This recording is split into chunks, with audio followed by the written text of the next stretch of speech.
Bagas, seorang pencari bekicot, harus mengalami nasib yang pahit. Dia dituduh dan ditangkap polisi sebagai pencuri mesin pompa air. Namun fakta akhirnya berbicara lain sampai akhirnya Bagas membalas semua perbuatan itu dengan kebenaran. Bagaimana nasib Bagas selanjutnya? Simak video channel Pintu Kehidupan berikut ini. Mentari pagi baru saja merangkak naik ketika Bagas bangun dari pembaringannya. Rumah kayunya yang kecil berderit pelan saat ia melangkah keluar. Bau tanah basah menyeruak ke hidungnya, membawa hawa sejuk khas pedesaan. Seperti hari-hari sebelumnya, ia harus segera berangkat ke sawah sebelum matahari semakin tinggi.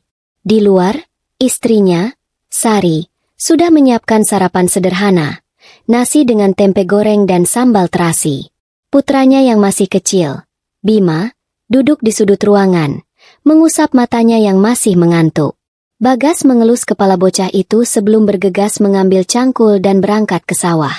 Di sawah, ia bekerja keras bersama beberapa buruh tani lainnya. Hari itu, mereka bertugas membajak tanah dan menanam bibit padi baru. Teriknya matahari tak menyurutkan semangatnya, meski keringat mengucur deras di pelipisnya. Upahnya tak seberapa, hanya cukup untuk makan sehari-hari. Saat siang tiba, ia beristirahat di bawah pohon beringin besar di pinggir sawah. Sambil duduk bersila, ia menyesap air dari kendi tua yang selalu dibawanya. Beberapa teman sesama buruh tani mengeluhkan hal yang sama. Kehidupan makin sulit, harga kebutuhan pokok naik, dan yang lebih parah, pencurian mesin pompa air semakin merajalela. Kemarin malam, mesin pompa Pak Karta hilang lagi. Katanya, maling sekarang makin pintar. Mereka bisa ambil barang dalam sekejap, nggak ketahuan. Ucap seorang buruh tani, Warto, dengan nada geram. Bagas hanya menghela napas. Mesin pompa air adalah nyawa bagi para petani. Tanpa itu, sawah mereka bisa gagal panen. Selepas maghrib, setelah makan malam bersama keluarga, Bagas tak bisa langsung beristirahat. Hidupnya terlalu sulit jika hanya mengandalkan upah buruh tani. Maka, seperti biasa, ia berangkat ke persawahan untuk mencari bekicot. Ditemani lampu senter kecil yang mulai redup, ia menelusuri pematang sawah, menyibak rumput-rumput tinggi untuk menemukan bekicot yang banyak berkeliaran di malam hari. Satu persatu ia pungut, memasukkannya ke dalam karung. Hasil tangkapannya nanti bisa dijual ke pengepul untuk ditukar dengan beberapa lembar uang ribuan. Saat sedang asyik mencari, tiba-tiba ia mendengar suara gaduh di kejauhan. Ia menoleh dan melihat beberapa bayangan berkelebat di pinggir sawah. Dalam gelap, ia bisa mengenali suara mesin pompa air yang sedang dilepas dengan cepat. Jantungnya berdegup kencang. Itu pasti pencuri. Bagas menahan napas. Tubuhnya bersembunyi di balik batang pohon. Jika ia berteriak, para pencuri bisa saja menyerangnya. Namun jika ia diam, mereka akan lolos begitu saja. Tak lama kemudian, suara motor meraung, lalu melaju kencang meninggalkan tempat itu. Bagas tetap diam sampai suasana kembali sunyi. Ia bergegas ke lokasi pencurian, dan benar saja, mesin pompa air sudah raib.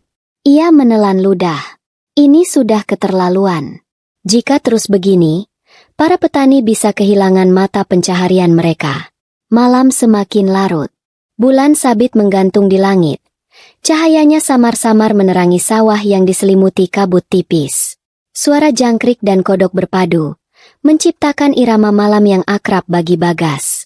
Ia menelusuri pematang sawah dengan hati-hati. Lampu senternya berkedip-kedip, menyorot rerumputan basah tempat bekicot biasanya berkumpul. Ia sudah mengumpulkan setengah karung. Bekicot-bekicot berlendir itu akan dijual ke pengepul esok pagi. Meski hasilnya tak seberapa, setidaknya bisa menambah uang belanja untuk keluarganya. Namun, ketika ia hendak beralih ke petak sawah lain, suara derap langkah kaki terdengar di kejauhan. Bagas menoleh. Bayangan beberapa orang bergerak di antara pepohonan, mendekat dengan cepat. Senter mereka menyorot tajam ke arah dirinya. "Hei, siapa di sana?" teriak salah satu orang itu. Bagas terkejut. Tangannya refleks menggenggam erat karung bekicotnya. Dari jarak dekat, ia mulai mengenali seragam gelap para pria yang kini mengelilinginya. "Polisi. Apa yang kau lakukan di sini malam-malam begini?" Seorang polisi bersuara tegas, Berjalan mendekat dengan senter diarahkan tepat ke wajah Bagas. Bagas mengangkat tangannya perlahan, berusaha menunjukkan bahwa ia tidak membawa apa-apa selain karung berisi bekicot. Saya cuma nyari bekicot, Pak, buat dijual besok pagi. Jawabnya dengan suara lirih. Namun, para polisi tidak serta-merta percaya. Salah satu dari mereka meraih karung Bagas dan membukanya dengan kasar. Bekicot-bekicot berlendir berguling keluar, jatuh ke tanah. Bekicot? Hah? Polisi itu mendengus sinis. Jam segini berkeliaran di sawah? Kau pikir kami akan percaya begitu saja? Bagas merasakan jantungnya berdetak kencang. Ia menelan ludah, merasa ada sesuatu yang salah. Tanpa peringatan lebih lanjut, seorang polisi lain mencengkeram lengannya dengan keras. Jangan pura-pura bodoh. Kau pasti salah satu pencuri pompa air yang selama ini bikin resah warga. Bentak seorang polisi berbadan besar. Bukan, Pak. Saya bukan pencuri. Bagas mencoba menjelaskan. Suaranya mulai bergetar. Saya cuma nyari bekicot buat dijual. Bapak bisa tanya ke orang-orang desa. Namun, para polisi tidak mau mendengar. Bagas semakin panik saat mereka mulai menyeretnya keluar area sawah. Di depan rumah salah satu warga, lampu-lampu mulai menyala. Suara gaduh membuat orang-orang terbangun. Tak butuh waktu lama sebelum penduduk desa keluar dari rumah mereka, mengerumuni tempat kejadian. Ada apa ini? Seorang pria tua bertanya. Polisi nangkep maling. Seseorang di antara kerumunan berseru. Bisik-bisik mulai terdengar. Beberapa orang mengenali Bagas, tetapi tidak berani membela. Takut ikut terseret dalam masalah. Seorang polisi mendorong tubuh Bagas ke depan, membuatnya sedikit terhuyung.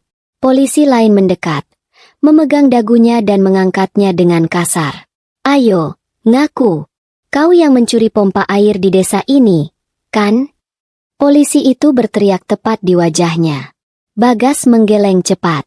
Tidak, Pak. Demi Tuhan, saya tidak mencuri. Suaranya mulai terdengar putus asa. Omong kosong. Polisi itu kembali membentaknya. Kami sudah lama mencari pelakunya. Kau tertangkap di sawah malam-malam. Ini bukti kuat. Beberapa warga mulai ragu. Ada yang percaya Bagas tak bersalah. Tetapi ada juga yang mulai curiga. Aku tahu Bagas kerja di sawah tiap hari. Masa dia maling? Bisik salah satu warga. Namun, suara-suara itu tenggelam dalam teriakan para polisi yang terus menekan Bagas. Bawa dia ke kantor. Perintah salah satu polisi. Tanpa diberi kesempatan membela diri, Bagas digelandang pergi. Di sepanjang jalan menuju kantor polisi, Bagas diapit oleh dua petugas yang terus mengintimidasinya. Ngaku aja, Bagas. Kau pikir kami nggak tahu siapa yang selama ini bikin onar? Suara salah satu polisi menggema di telinganya. Bukan saya, Pak. Saya bukan pencurinya. Bagas tetap bersikeras, meski suaranya semakin lemah. Salah satu polisi mencengkeram lengannya lebih erat. Kalau kau mengaku sekarang, hukumanmu bisa lebih ringan. Bagas menunduk. Pikirannya kacau. Ia tahu, meskipun ia terus menyangkal, situasi ini semakin buruk baginya. Malam itu terasa lebih panjang dari biasanya. Bayang-bayang sel tahanan mulai terbayang di benaknya. Ia tidak tahu bagaimana cara membuktikan bahwa dirinya tidak bersalah. Sementara itu, di desa, istrinya, Sari, mendengar kabar penangkapan suaminya.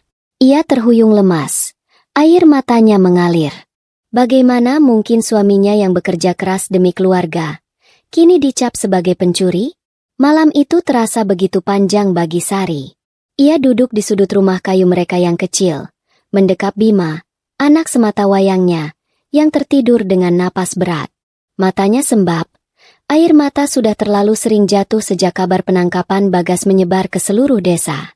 Pagi ini, segalanya terasa lebih buruk.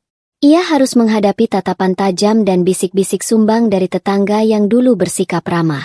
Saat ia keluar rumah untuk membeli beras di warung, pembicaraan orang-orang segera mereda. Kasihan sih, tapi kalau suaminya memang maling, ya gimana lagi? Bisik seorang ibu sambil melirik ke arahnya. Aku nggak nyangka Bagas berani mencuri. Tapi ya, orang kalau terdesak ekonomi, bisa aja berubah. Sahut yang lain, tanpa sadar bahwa Sari mendengar semuanya. Telinganya panas. Hatinya sakit. Bagas bukan pencuri. Tapi apa daya, dalam masyarakat, tuduhan bisa lebih kejam dari bukti. Ketika tiba di warung, pemiliknya, Embok Darmi, yang biasanya ramah, kini terlihat canggung. Sari, maaf ya, hari ini berasnya udah habis. Katanya gugup, padahal jelas ada karung beras tersusun di rak belakangnya. Sari paham, ia tak diinginkan lagi.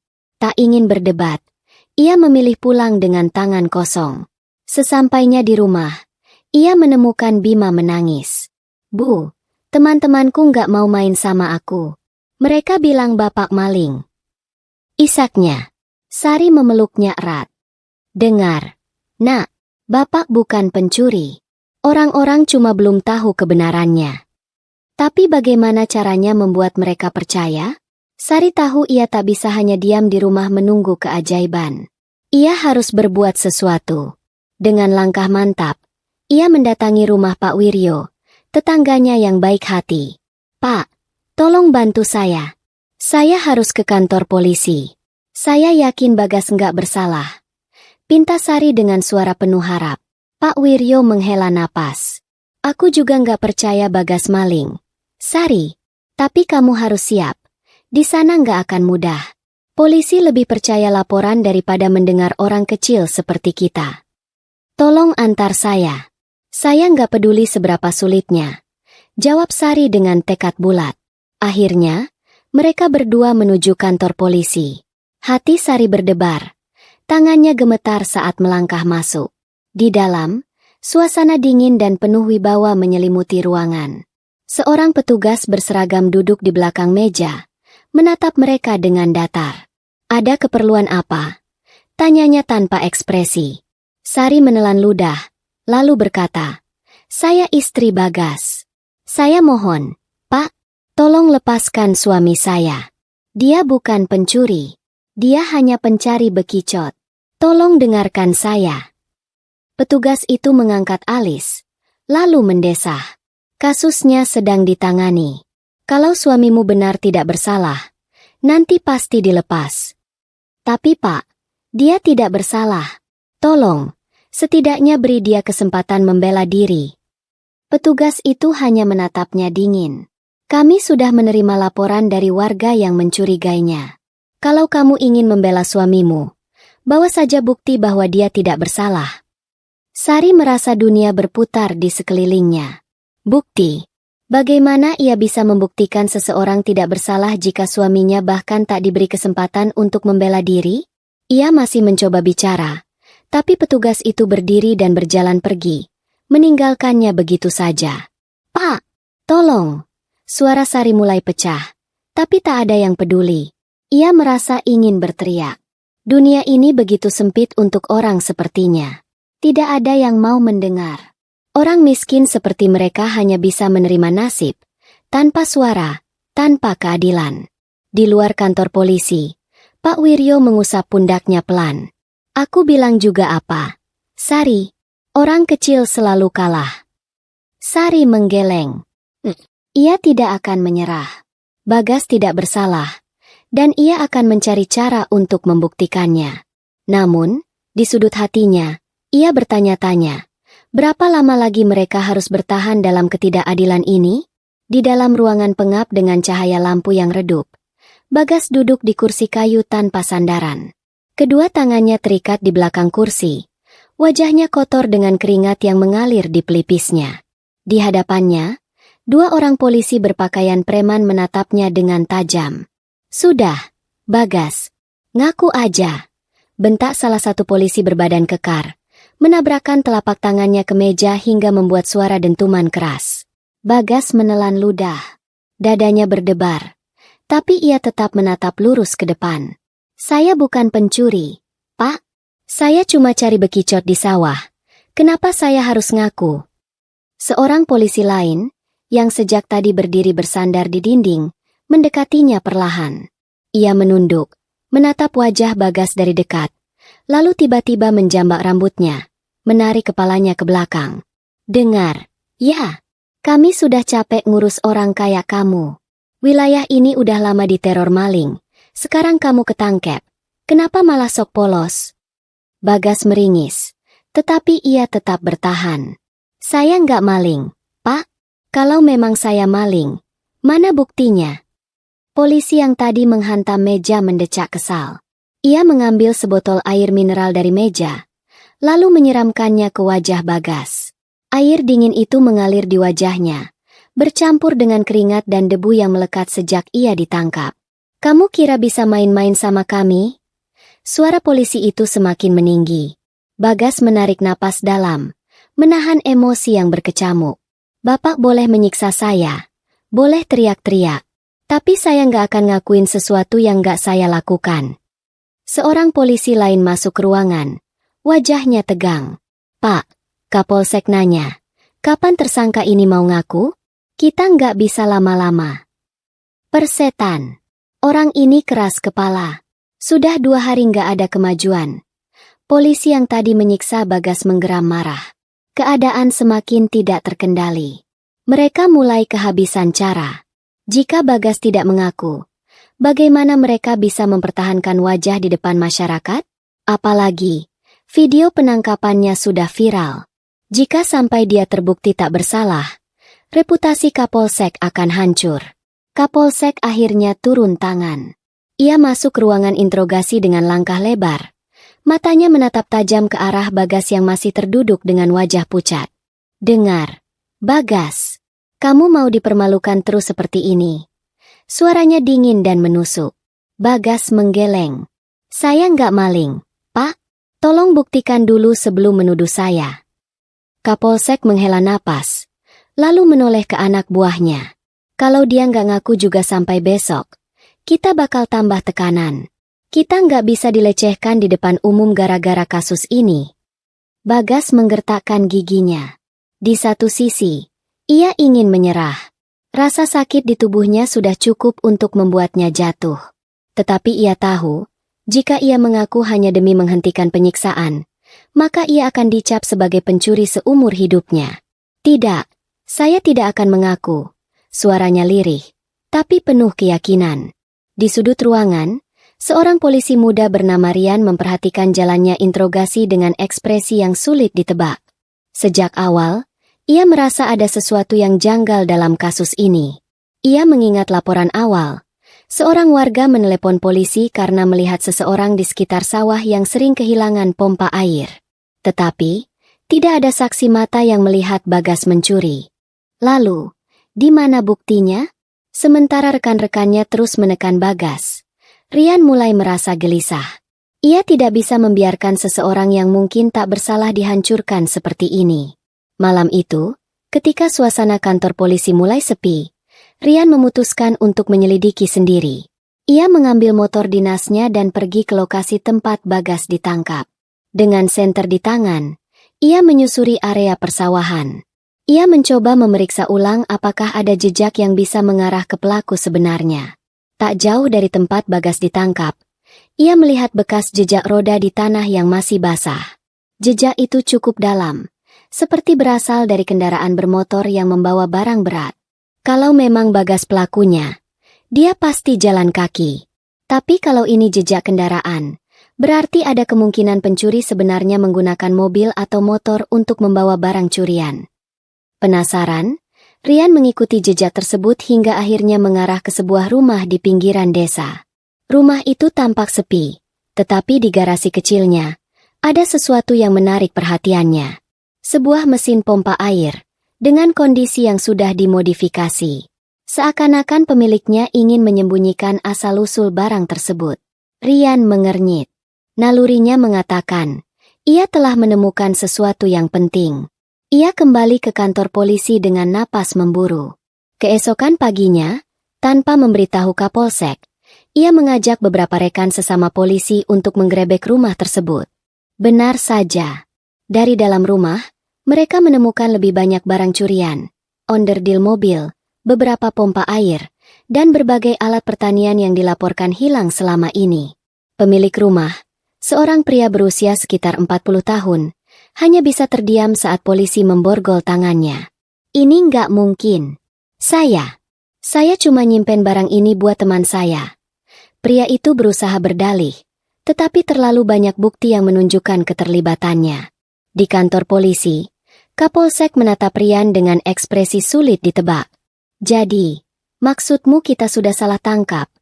Suaranya terdengar dingin. Rian menegakkan bahunya. Iya, Pak.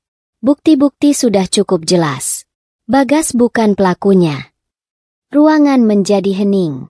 Kapolsek mengusap wajahnya, tampak berpikir keras. Jika Bagas dilepaskan, berarti harus ada pengakuan bahwa telah terjadi salah tangkap. Dan itu bisa menghancurkan reputasinya. Namun, sebelum Kapolsek bisa mengambil keputusan, Rian menambahkan, jika kita terus menahan Bagas, publik akan semakin curiga. Kalau kita menunjukkan bahwa kita bisa memperbaiki kesalahan, itu justru bisa menyelamatkan citra kepolisian.